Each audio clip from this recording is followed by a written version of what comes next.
Olá, como vão todos vocês? Eu espero que estejam todos muito bem. Então quero dizer que a internet está empolvorosa porque Elon Musk veio agora montado em seu cavalo branco como um libertador da censura, aquele que vai acabar com essa praga que está assolando a liberdade de expressão na internet.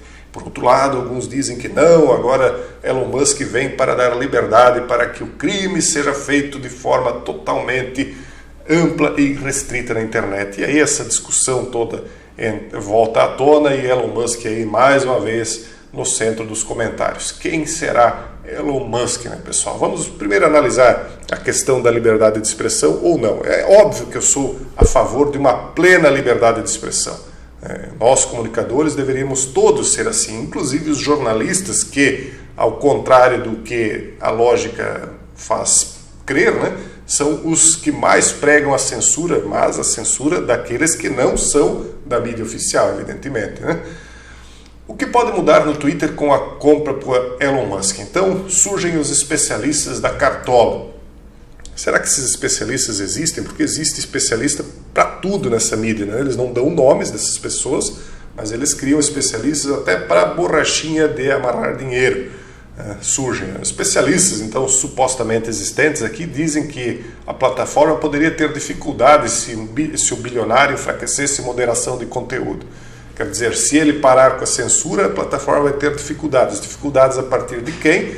Só se daqueles que querem a censura. Esses podem tentar criar obstáculos legais, etc. Lógico, mas aqueles que pretendem ver o negócio crescendo, o Twitter alcançando espaço, logicamente que entendem, e eles próprios admitem aqui, que esses supostos especialistas fantasmas aí acreditam que ele também vai mirar no crescimento da rede, que é menor do que o de rivais. Lógico que é menor, porque estão surgindo rivais aí que estão crescendo violentamente, porque eles estão dando liberdade de expressão. Eles ainda são pequenos, então para evitar que esses pequenos surjam a nível mundial e realmente deem liberdade de expressão, então é melhor puxar o freio de arrumação e criar uma dissidência controlada, e é disso que se trata, e vocês já vão entender que é fato. Na verdade, a liberdade de expressão será quase como que um honeypot, ou seja, um pote de mel para meio que deixar as pessoas falarem realmente o que pensam, para catalogar o que cada um pensa.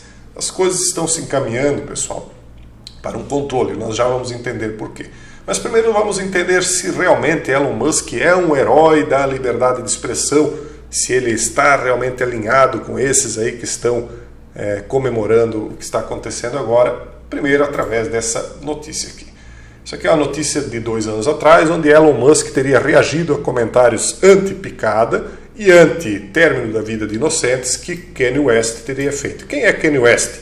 Esse artista de rap, um maluco total aí que surgiu durante a campanha presidencial passada, dizendo que seria candidato à presidência e que veio aí de repente com propostas conservadoras, né, muitas delas muito bem posicionadas e até radicalmente posicionadas, o que surpreendeu considerando o meio em que ele está, as músicas e as letras que ele canta, né, mas surpreendeu apenas aqueles que não conhecem o teatro todo que é feito, onde as pessoas elas são tão carentes de representatividade que qualquer um que é apresentado como um salvador da pátria, as pessoas abraçam e idolatram, não percebendo que estão sendo feitas de trouxas, de idiotas. Como eu previ naquela época, ele abandona a campanha e aí passa a apoiar o Donald. É evidente, ele era um balão de ensaio para entender o pensamento das pessoas e até que ponto elas eram capazes de apoiar qualquer um para que as suas ideias fossem apoiadas. Então eles dimensionam quantos apoiam radicalmente aquelas ideias para saber qual é o percentual do eleitorado, né, que vai por aí. Mas tudo bem, o que eu quero dizer com isso? Então quando ele surge, né, o Elon Musk diz, você tem meu total apoio, falou para o Kanye West. Mas de repente ele disse, olha, de repente ele tweetou, olha, nós podemos até ter mais diferença de opinião do que eu previa, depois do Kanye West ter dito que, destacando, defendendo pautas anti-término na vida de inocentes e anti-picada. Então, Elon Musk deu a impressão, embora não tenha dito expressamente, que ele era a favor das picadas e a favor das dos términos de vidas de inocentes antes da hora. Para ser justo, Elon Musk ele já falou também que nós estamos prestes a enfrentar um colapso civilizacional por conta de uma muito próxima implosão da população mundial, ou seja, que vai ter uma queda abrupta da população mundial em breve. Eu não sei se ele estava falando contra isso, né, ou ele estava apenas noticiando um fato ao qual ele está muito a favor. Me desculpe aqueles que acham que o Elon Musk é um herói, mas eu tendo a acreditar que ele apenas estava noticiando algo ao qual ele realmente concorda, né, que exista, que ocorra mesmo um decréscimo, uma implosão repentina da população mundial. Bom, esse é o primeiro ponto. O segundo ponto nós vamos analisar aqui através da declaração da simplista Grimes, que era esposa até então, né, quando ela deu essa declaração, de Elon Musk, lá em 2021 ainda. Parece que agora eles separaram. Mas isso não retira a importância do que nós vamos dizer. Ela, muito simplista, não tendo toda a capacidade do Elon Musk, disse que a inteligência artificial pode dar início ao comunismo. Ué, como assim? O Elon Musk não é o maior defensor do liberalismo? Muitos dizem até mesmo que ele é uma espécie de anarcocapitalista. E como é que a esposa dele vem e diz que a inteligência artificial pode dar início ao comunismo se o próprio Elon Musk defende a inteligência artificial? Embora, mais uma vez, ele tenha várias vezes dito que a inteligência artificial tem de ser controlada, porque se ela sair do controle, as pessoas estarão acabadas, né, em maus lençóis, no mínimo. Por quê? Porque ela, de uma forma mais simplista do que ele, colocou as coisas de uma maneira não muito exata, mas nós vamos traduzir o que ela quis dizer. Elon Musk é um tecnocrata, ele é filho de tecnocratas e neto de um grande tecnocrata do Canadá. A fortuna deles veio através de um conhecimento aí secreto que eles tinham, já falei sobre isso, que inclusive os pais dele foram explorar, porque o avô dele tinha um conhecimento de uma cidade secreta. Isso é uma especulação, falar bem a verdade, isso não é um fato confirmado, mas eles eram meio que caçadores de cidades perdidas no deserto africano. Então eles moravam na África do Sul. E o Elon Musk, então, ele faz uma fortuna muito grande, também através da tecnocracia. E o que é a tecnocracia exatamente? Tecnocracia é a ideia de que os técnicos devem estar no poder e não os políticos. O que é muito semelhante com o comunismo, com exceção de alguns detalhes. No comunismo, eles compreendem que o político deve estar no topo de poder, mas que abaixo dele devem existir técnicos tomando decisões, ou seja, pessoas pretensamente gabaritadas para aquela função, engenheiros, médicos. Você coloca um engenheiro na área de Ministério de Transportes, você coloca um médico no Ministério da Saúde e assim por diante, cada um na sua especialidade. Isso é ser uma espécie de tecnocrata, né? O que, se você observar num primeiro momento, não está muito errado, porque você não deve colocar um sambista de uma escola de samba para dirigir o Ministério da Saúde, o que ele vai entender do setor. Só que, dentro do comunismo, então, a diferença é que há o líder político acima dos técnicos, aquele que vai tomar as decisões conforme o desejo do povo, ou ao menos assim é que se deveria ser, né? Na prática não é assim que acontece, mas na teoria seria. Na tecnocracia eles pretendiam pular etapas, eles não confiando na capacidade do povo de decidir e escolher os seus políticos, eles dizem, olha, é melhor os técnicos tomar direto o poder, ou seja, os tecnocratas, pessoas como o próprio Elon Musk, que supostamente teriam uma capacidade superior aos demais. É mais ou menos aquela ideia dos reis filósofos, né? Vamos colocar os filósofos, os entendidos, os mais capacitados a administrar a grande massa de ignorantes. Então é mais ou menos aquela ideia também da estátua de Nabucodonosor, vamos botar a cabeça de volta no lugar, a cabeça de ouro no governo e não mantermos-nos nesse governo de pés de barro e de ferro, que é o governo atual.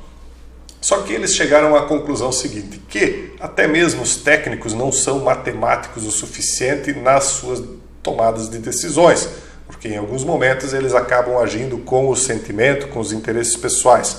Por exemplo, ao invés de tomar uma decisão jurídica puramente técnica, um juiz pode, eventualmente, não gostando do cidadão, condená-lo, embora ele podia ter uma suspeita de que era inocente, e na presunção de inocência se absolve. Ou, o contrário, um juiz pode não ser plenamente técnico e, por gostar de alguém, favorecê-lo naquela decisão. A mesma coisa, um médico tem lá 10 leitos de UTI, eles têm 50 pacientes urgentes de um acidente de ônibus chegando e ele vai ter de priorizar 10 daqueles pacientes nos 10 leitos unicamente existentes. Então, quais são os critérios técnicos para isso? Vamos pegar os mais novos, os pais de família que terão filhos para criar, ou vamos priorizar os idosos, ou as mulheres, ou os homens? Existem critérios técnicos que os hospitais precisam obedecer no momento desses. Se a pessoa for puramente técnica, ela tomaria decisões puramente técnicas. O mais novo porque ele tem uma vida maior pela frente,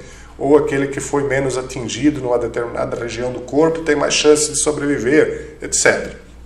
Só que aí esse técnico se surpreende quando percebe que na escolha técnica dele, há o pai dele, que estava por acaso dentro daquele ônibus, um pai idoso, já final de vida, e ele acaba priorizando o pai por um sentimento pessoal. Então, compreendendo que até mesmo os técnicos têm sentimentos humanos, eles entendem agora que nós temos de ser dirigidos por uma inteligência artificial. E aí Grimes, com sua simplicidade, diz: a inteligência artificial nos levará ao comunismo. Não é ao comunismo, será ao tecnofeudalismo. Isso nos leva a essa última matéria aqui para vocês entenderem o que é esse feudalismo. Então o Elon Musk ele diz: olha, eu não defendo nem comunismo, nem liberalismo, nem sou anarcocapitalista, eu defendo o muskismo, o muskismo. Só que o muskismo ele contém, como eles dizem aqui, muito feudalismo. E eu achei muito legal essa matéria aqui porque ela confirma aquilo que eu venho dizendo há muito tempo, que eles são tecnofeudalistas. Então quando eles vêm e liberam o Twitter para vocês, pessoal, não pensem que vocês estão sendo favorecidos com liberdade de expressão, porque eles entendem que vocês, assim como eu, somos a massa de ignorantes, que pode receber até uma certa liberdade apenas para ficar contentinho, mas que nós, como massa de ignorantes, somos apenas tecnopeões nessas tecnofazendas, esses tecnos reinos feudais aí que eles estão criando. E o Twitter é uma desses campos de lavoura, o Facebook é outra, e outras redes aí são mais campos de lavoura, onde nós, peões, trabalhamos para gerar lucros para esses tecno-feudalistas, tecno-senhores feudais. Então, meus amigos, não é sobre liberdade de expressão. E não pensem que a coisa vai ficar por aí, porque são eles que estão defendendo coisas como, vamos lembrar, o Neuralink, que é a conexão do cérebro humano diretamente com as máquinas. Isso é coisa criada por Elon Musk. São eles que defendem o transhumanismo. São eles que, vejam aqui, patrocinam os dois lados da política. Aqui, os patrocínios que Elon Musk fez nos anos 2002, 2003, 4, 5, 6, etc., até 2020. De um lado aqui para os democratas, de outro lado aqui para os republicanos, e a conclusão é que ele sempre patrocinou os dois lados praticamente de uma maneira semelhante. E se for somar aqui, ainda ele patrocinou mais os democratas do que os republicanos, embora ligeiramente, apenas um pouco a mais. Então eles não têm uma ideologia que não seja a ideologia deles próprios. Por isso ele diz, é o muskismo. O que ele defende é o Elon Musk. E ele defende o Elon Musk como um desses senhores feudais aos quais nós, se depender da vontade deles, seremos submetidos. E ao qual eu digo que uma grande massa realmente será submetida. Mas não eu e nem aqueles que pensam como eu. Entenderam, pessoal? Não se trata apenas de liberdade de expressão. Aproveitem, vamos aproveitar a liberdade de expressão. Eu comemoro a liberdade de expressão. Só que tudo isso está nos levando a um mundo tecnocrata governado por inteligências artificiais que fatalmente irá escravizar a humanidade, pelo menos por um determinado tempo, porque eu penso que ao final disso tudo, quando tudo parece que estará perdido, haverá uma virada de chave, Deus zera o sistema e essas pessoas aí que pensavam que dominariam tudo vão acabar se dando muito mal. Um forte abraço e até o próximo vídeo, se Deus quiser.